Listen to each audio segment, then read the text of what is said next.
నారా చంద్రబాబు నాయుడు అనే నేను శాసనసభ సభ్యునిగా ఎన్నిక అయినందున శాసనం ద్వారా నిర్మితమైన భారత రాజ్యాంగం పట్ల నిజమైన విశ్వాసం, విధేయత చూపుతానని, భారతదేశ సార్వభౌమాధికారాన్ని, సమగ్రతను కాపాడుతానని, నేను స్వీకరించబోయే కర్తవ్యాన్ని శ్రద్ధాశక్తులతో నిర్వహిస్తానని దైవ సాక్షిగా ప్రమాణం చేస్తున్నాను.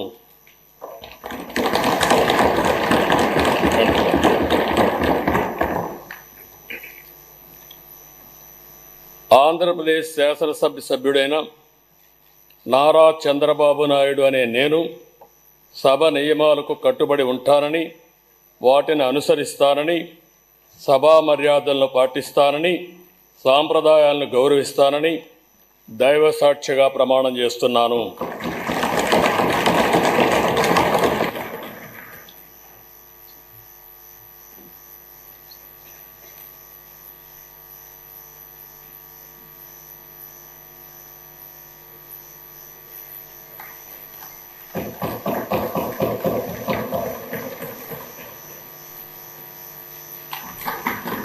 Please subscribe Pragna Media. Please like, share, subscribe to Pragna Media. Pragna Media, please do like, share and subscribe. Please subscribe to Pragna Media. Please like, share and comment if you like the video. Pragna Media.